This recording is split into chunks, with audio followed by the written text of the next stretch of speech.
साथियों नमस्कार, आपका स्वागत है एक बार पुनः बुंदेलखंड नेचुरल्स में। आज फार्म विजिट का दिन है, तो हमारे बहुत सारे साथी और एक्सपर्ट हमारे साथ हैं, हमारे गुरुजन हमारे साथ हैं, टीम में बहुत सारे लोग हैं। हम आपका इनसे परिचय भी कराएंगे। तो विजिट हम स्टार्ट करते हैं। सर, ये हमारा फार्म जो है 2.5 हेक्टेयर में बना हुआ है और ये हमारी सेकेंड यूनिट है। इससे पहले पन्ना मध्य प्रदेश बुंदेलखंड में हमारी यूनिट है, जहां हम 2002 से कार्य कर रहे हैं और यहाँ पे हमने 2015 में कार्य स्टार्ट किया था। और हमारा जो फोकस है वो बुंदेलखंड को जो सस्टेनेबल फार्मिंग है या फार्मिंग कैसे हो, फार्मिंग में आपके रेगुलर सोर्स ऑफ इनकम कैसे बने और आप एक सेल्फ सस्टेन मॉडल एग्रीकल्चर का कैसे आप बना पाएंगे। तो हम पिछले 15-20 वर्षों से इस पे कार्य कर रहे हैं। ये हमारा 21वां वर्ष है और यहाँ बांदा में 2015 से काम कर रहे हैं। ये जो आप मॉडल देख रहे हैं ये 2.5 हेक्टेयर में है और ये 100% नेचुरली है सर। यूपी स्टेट गवर्नमेंट का जो यूपी सोका है, इससे हमारा ये पूरा फार्म जो है रजिस्टर्ड है और यूपी सोका की तरफ से अपीरा की एक रीजनल होती है यूपी सोका, तो वहां से एक सर्टिफिकेट भी यहाँ पे ऑर्गेनिक फार्म का यह हमें मिल चुका है। रेवेन्यू जनरेट कर देता है पूरे साल में? रेवेन्यू की बात हम अगर बाद में करेंगे तो अच्छा होगा। हम एक एक यूनिट की बात सेपरेट करेंगे। जैसे आप खड़े हैं अभी यहाँ पे, तो ये बुंदेलखंड में पशुओं की समस्या है, अन्ना पशुओं की। यहाँ पे चारे की इशू है, तो हमने यहाँ पे कुछ चारे लगा रखे थे, घास लगा रखी थी, जैसे कि सीजनल घास है वो हम लगाते हैं। इसमें सीजन के अनुसार बरसीम है, लूसर्न है या मक्खन घास है या जई है। फिर उधर दूसरे क्रॉप में हम बाजरा और ज्वार और अन्य घासों पे जाते हैं। लेकिन हमने यहाँ पे एक नेपियर करके जो घास होती है, ये बहुवार्षिक घास है। इसकी 3 वैरायटियां हमने यहाँ लगा रखी हैं। CO4 है, IFRI 5 है, 6 है। तो ये एक बहुत अच्छा सर कॉम्बिनेशन बनता है, जिसमें पूरे वर्ष हमारे पशुओं को हरा चारा खाने के लिए मिलता रहता है। और ये बुंदेलखंड में पशुओं की समस्या है, क्योंकि लोग जानवरों का दूध धो के जब वो प्रोडक्टिव नहीं रहते हैं तो उसे छोड़ देते हैं और ये पशु फिर हमारे खेतों में ही, हम किसानों का ही नुकसान करते हैं। आप पढ़ते होंगे न्यूज़पेपर्स में, तमाम तरह के एक्सीडेंट्स भी हो रहे हैं रोडों पे, किसानों के खेत भी नुकसान हो रहे हैं। तो हमने एक प्रयास किया है कि जब पशु आपका प्रोडक्टिव ना हो तो उसे छोड़े ना आप। और छोड़ने के लिए करना क्या होगा, आपको उसका ध्यान देना होगा कि भाई आपका जो फीड है, खाना है, वो पशुओं को निःशुल्क या कम कीमत पे मिल जाए। तो इसके लिए हम इस नेपियर को भी यहाँ प्रमोट करते हैं, फार्मर्स को यहाँ से देते भी हैं कि आप लेके जाएं। और सीजन में जब ऑफ सीजन होगा गर्मी में, तो ये कम पानी में भी बहुत अच्छा परफॉर्म करता है। और अन्य तरह के चारे हैं जो हम प्रैक्टिस के अनुसार उनको फार्मर के साथ डिस्कस करते हैं। तो एक ये छोटा सा साधन है कि जानवरों को हरा चारा कम कीमत पे, कम श्रम के साथ में कैसे उपलब्ध कराया जा सके। अभी माननीय DM साहिबा हैं हमारे डिस्ट्रिक्ट की, माननीय दुर्गा शक्ति नागपाल मैडम, तो उन्होंने भी नेपियर चारे को यहाँ जितनी गौशालाएं हैं सास की, यहाँ पे बांदा जनपद में सारी गौशालाओं में उन्होंने लगाने के लिए बोला है। और लगभग हम अभी यहाँ से 1 लाख स्लिप्स प्रोवाइड करा चुके हैं पूरे जनपद में। अप्रोक्सीमेट 1,30,000 का हमारे पास डिमांड था उनका। तो ये रेगुलर इसकी स्लिप्स जो है हम यहाँ से विक्रय कर रहे हैं। और हर किसान साथी को चाहिए कि वो चाहे पशु पाले या ना पाले, इसको अवश्य लगाए। इसको लगा के विक्रय करके नेपियर से एक अतिरिक्त आमदनी भी कर सकता है। आज हरे चारे का अभाव सब जगह पे है। पहले तो ऐसा हुआ करता था, शहरों में चारा बिकता था, अब गांव में भी चारा बिक रहा है। तो किसान जो पशु नहीं पालते हैं वो इस चारे को लगा करके, इसको काट करके विक्रय कर सकते हैं और आमदनी ले सकते हैं। सर, मैं अगली यूनिट का परिचय कराना चाहूंगा। सर, ये हमारी जो है अगली यूनिट है। वैसे तो आप देखेंगे ये जो पूरा फॉर्म है सर, डॉक्टर साहब प्लीज आप आगे आ जाइए। हम लोग क्या है, इसको लिंकेज करे हुए हैं। डॉक्टर साहब भी हैं, आप न्यूरो सर्जन है सर, प्लीज आप आ जाए। सारी चीजों को आप देखते रहेंगे। तो एक बहुत अच्छी टीम आज हमारे फॉर्म पे आई हुई है और मैं बड़ा प्रसन्न हूं कि आप जैसे एक्सपर्ट लोग डिफरेंट फील्ड से आए हुए हैं। आपका मार्गदर्शन भी हमें मिलेगा, हम आपके अनुभव को आगे लेकर के लाभ उठावेंगे। सर, हमने यहाँ पे हर यूनिट को एक दूसरे से लिंक कर रखा है, क्योंकि सस्टेन करने के लिए चीजों को एक दूसरे का पूरक होना आवश्यक है। अगर एक दूसरे से चीजें विपरीत होंगी तो वो सस्टेन नहीं करेंगी। और आज आवश्यकता है एग्रीकल्चर में सस्टेनेबल मॉडल की, चाहे वो केमिकल फार्मिंग हो, चाहे वो नेचुरल फार्मिंग हो। अगर मॉडल सेल्फ सस्टेन नहीं है तो वो लंबे समय तक नहीं चल पाएगा। और हम पिछले 20 वर्षों से यही प्रयास कर रहे हैं कि तरह तरह के यूनिट्स को हम एक दूसरे से रिलेट करके इंटीग्रेट कर रहे हैं। यहाँ आप देख सकते हैं सर, हमने यहाँ पे उद्यान की फसलें ली हुई हैं। यहाँ पे आप देखेंगे, यदि जो मुख्य खेत है हमारा, मुख्य खेत में हमने यहाँ पे विभिन्न फसलें लगा रखी हैं अलग अलग एरिया में। और पूरे मेड़ पे चारों ओर यदि आप देख सकते हैं, विभिन्न तरह के हमने फल वाले पौधे लगा रखे हैं। यहाँ पे फल वाले पौधे भी हैं, उद्यान की फसलें भी हैं, इधर पे मेडिसिनल प्लांट्स भी हैं, टिम्बर प्लांट्स भी हैं। तो आप देखेंगे एक से अधिक क्रॉप्स को हम एक साथ ले रहे हैं।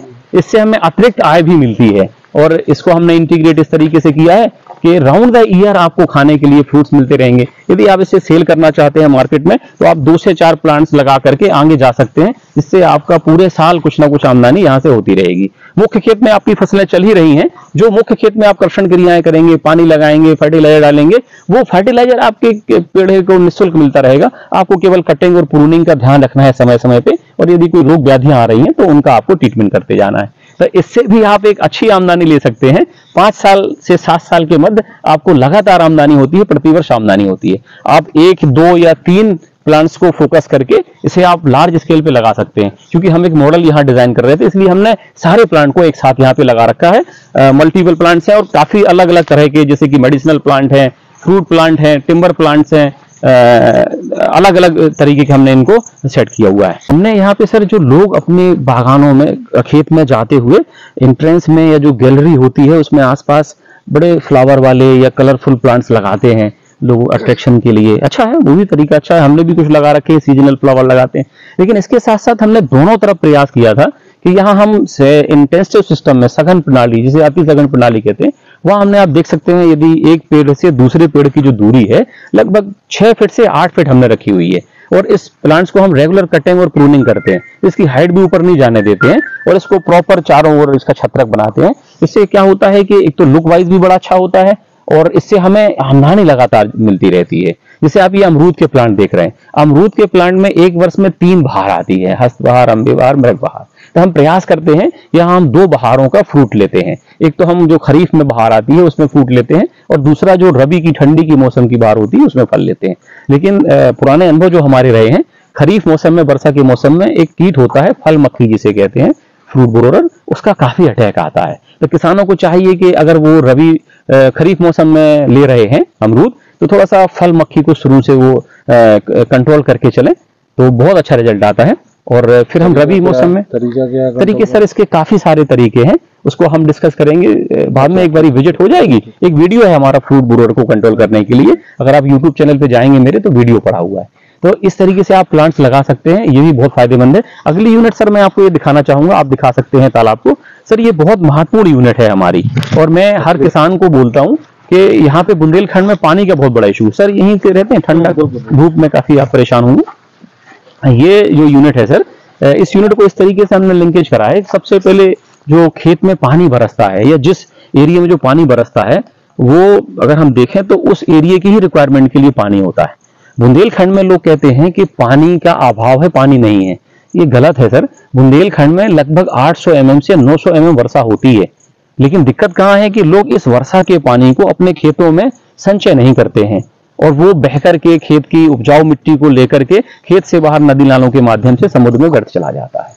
तो इससे क्या होता है, 2 नुकसान होते हैं। पहला तो हमारा जो पानी था जिसे हमें खेत पे स्टोर करना चाहिए था, जिससे खेत की प्यास बुझाता, जमीनी सतहों के जल में भी वो ऊपर लेने का काम करता, आने का काम करता, वो हमने किया। और दूसरा हमारी उपजाऊ मिट्टी को ही बहा के ले गया। तो हमारा जो बेसिक सिद्धांत है, खेत का पानी खेत में, खेत से बाहर नहीं जाना चाहिए। तो हम सबसे पहले जो आप खेत देख रहे हैं, आपने गौर किया होगा, सारे खेत में हमने मेड़ बना रखी है ब्लॉक वाइज। तो हर मेड़ के ऊपर जो बारिश का पानी होता है पहले खेत में वो इकट्ठा होता है और खेत में जब वो पानी सोख करता है, एक स्थिति आती है कि वो सोख करने के बाद ओवरफ्लो करता है मेड़ों से। तो हमने मेड़ के साथ में पूरे खेत में, आप जो भी खेत देख रहे हैं एल शेप में हमारा, हमने 1x1 और 2x2 की नालियां खोद रखी हैं और उन नालियों को हमने लिंक कर रखा है। एक इनलेट यहां दे रखा है, एक इनलेट हमने वहां से दे रखा है। तो जितना भी पानी बरसता है खेत में हमारे, वो पानी खेत में ही स्टोर होता है, खेत में सूखा जाता है, अंदर जो है उसका संचय होता रहता है। अतिरिक्त पानी को हम यहाँ तालाब में स्टोर करते हैं। और एक सिद्धांत है खेती का सर कि तालाब, खेत का जितना हिस्सा है उसका मिनिमम 5%, मैक्सिमम 10% अगर आप तालाब बना लेते हैं तो वो खेत की जल की पूर्ति को पूरा कर देता है। और इसके साथ साथ हम क्या कर रहे हैं, एक तो हमने जल को संचय कर लिया, रेन वाटर हार्वेस्टिंग जो शब्द आपने बहुत सुना होगा। इससे आसान तरीका क्या होगा रेन वाटर हार्वेस्टिंग का, कि हर किसान अपने खेत में एक छोटा सा तालाब बना ले। सबसे शॉकिंग बात है कि इस तालाब को बनाने के लिए आपको जेब से पैसा भी नहीं खर्च करना।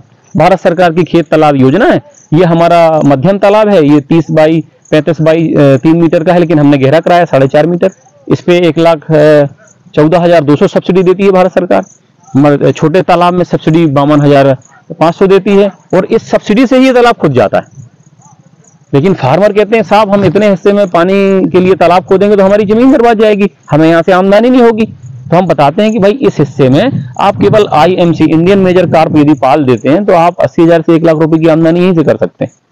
आपको अगर मछली नहीं करना, आप इस पे सिंघाड़े के लिए चले जाइए, मोती की खेती कर लीजिए, काफी फेमस हो रही है और आउटपुट भी अच्छा निकल रहा है। मखाने की खेती कर सकते हैं या पानी में और अन्य चीजें की आप खेती कर सकते हैं अगर मछली नहीं करना, ढेर सारी चीजें। इसके जो चारों ओर जमीन पड़ी हुई है, बंड पड़ा हुआ है, इस बंड के ऊपर हमने सर पेड़ लगा रखे हैं। तो ये पेड़ भी हमें कुछ ना कुछ आमदनी का आ जाते हैं और फायदेमंद होते हैं। इसके साथ में हमने बतख पालन को भी जोड़ रखा है। तो जो तालाब में गंदगी होती है, जो हर्ब्स जमते हैं, खरपतवार जमते हैं, कीड़े मकोड़े होते हैं, तो तालाब के पानी को बतख खा करके साफ रखती है और ऑक्सीजन भी जनरेट करती है मछलियों के लिए। एक थंब रूल है सर कि 1.5 मीटर पानी में मछलियां पाली जा सकती हैं। ये साइंटिफिक रीजन है कि 1.5 मीटर अगर आपके पास वाटर सरफेस है, उसमें आप ट्रिपल लेयर में इंडियन मेजर कार्प या ओनन कार्प रख सकते हैं। तो जो 1.5 मीटर से एक्स्ट्रा पानी होता है उसे हम अपने खेतों में यूज में ले लेते हैं। तो हमने इस तालाब को 4 मीटर गहरा कराया है। तो बुंदेलखंड में एक समस्या है कि ज्यादातर तालाब अक्टूबर नवंबर में सूख जाते हैं क्योंकि वो 3 मीटर गहरा कराते हैं। अगर आप 1.5 मीटर 2 मीटर और गहरा करा देंगे तो आपका पानी नहीं सूखेगा। हमने ये रिकमेंडेशन गवर्नमेंट को भी दी है कि जो 3 मीटर का पैरामीटर है उसे बढ़ा के 4.5 करा जाए, तो इससे आपका तालाब जल्दी नहीं सूखेगा। सर ये हमारी एनिमल हस्बेंड्री की यूनिट है, यहाँ हम पशुपालन करते हैं। देखिए सर, खेती में ना जब तक हम पशुपालन को इंटीग्रेट नहीं करेंगे, समेकित नहीं करेंगे, तब हमारी खेती अधूरी रहेगी, हमारी खेती परिपूर्ण नहीं होगी। क्योंकि जो जानवर होते हैं ना, वो आपके खेत से निकलने वाले खरपतवारों को खाते हैं और इसके बदले में वो बीट करते हैं, लेट्रिन करते हैं, गोबर या लेंगड़ी देते हैं और इस लेंड़ी की हम उच्च क्वालिटी की खाद बनाते हैं, पीछे हम आपको दिखाएंगे, और उस खाद को अपने खेतों में डालते हैं, जिससे हमारा फार्म जो है 100% नेचुरली हम चीजों को ग्रो करते हैं, केमिकल नहीं डालना होता है।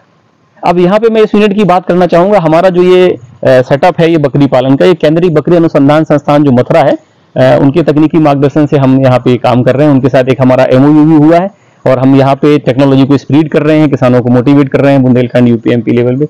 आप देख रहे हैं सर, यहाँ हमने 3 तरह के शेड बनाए हैं। सर आप आगे आ सकते हैं सभी लोग, प्लीज सर आगे आ जाइए। यहाँ पे हमने सर 3 तरह के शेड बनाए। डॉक्टर साहब आपका मार्गदर्शन हम चाहेंगे इस पे। सुजात बंद कर दीजिए, आगे आ जाइए। तो बांस बल्ली का शेड है सर। ये शेड हमने इसलिए बनाया था क्योंकि सबसे पहले हमने ये पक्का शेड बनाया था, इसके बाद फिर हमने वहां पे टीन शेड बनाया था, लेकिन फार्मर आकर के हमसे रिलेट नहीं कर पा रहे थे। किसान बोलते थे भाई साहब इतना महंगा हम बकरियों के लिए शेड नहीं बना सकते हैं, हम तो सस्ता शेड बनाएंगे, इतना महंगा तो हमें समस्या है। तो हमने बांस बल्ली त्रिपाल का सहारा लेके लगभग 25 से 30 हजार में शेड तैयार करा है और इसमें 50 एनिमल रह सकते हैं बड़ा कंफर्ट तरीके से। और बनाने का पूरा डिजाइन वही है, साइंटिफिक जो डिजाइन CIR जी ने हमें दिया, यह हम लोगों को बताते हैं। तो आप इस तरीके से भी शेड बना सकते हैं, पक्का शेड बना सकते हैं, टीन शेड बना सकते हैं। उद्देश्य यह है कि कोई भी शेड आप बनाइए बकरी के लिए, किसी पशु के लिए, वो शेड सफोकेट ना हो, हवा का वहां क्रॉस वेंटिलेशन होता रहे, तापमान बहुत अधिक ना हो और सूरज का प्रकाश अंदर पहुंचता रहे, जिससे तरह तरह की इन्फेक्शन ना पहुंचे वहां पे। आप देख रहे हैं यहाँ हमने एक काम और किया, छोटे छोटे से ब्लॉक बना रखे।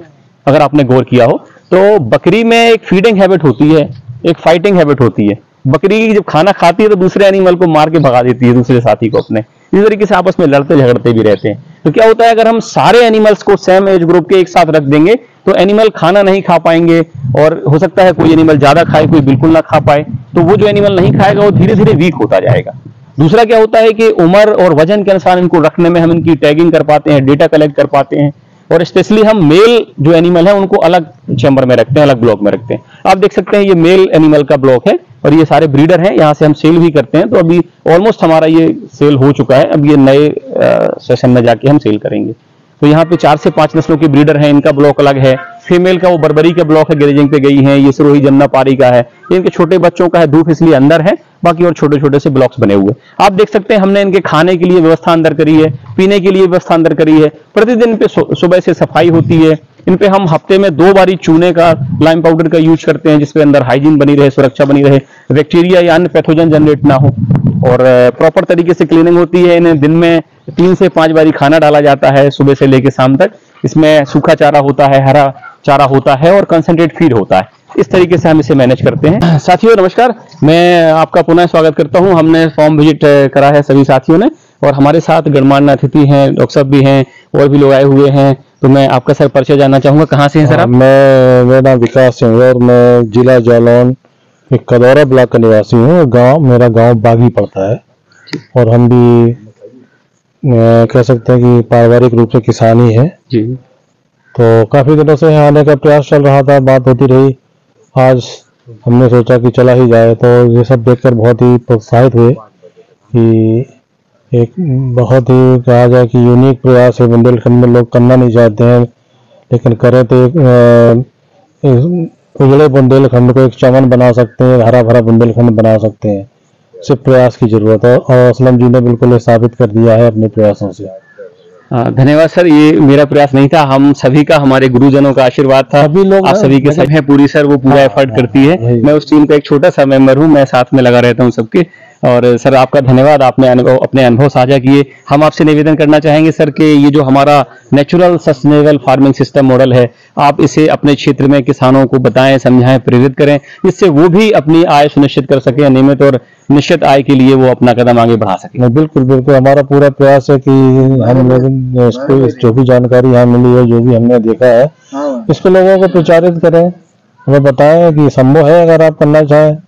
थोड़ा सा प्रयास और थोड़ा मेहनत चाहिए शुरू में, एक बार प्रयास और मेहनत सही तरह से कर दिया गया तो ये मॉडल खड़ा हो जाएगा। जी सर, निश्चित।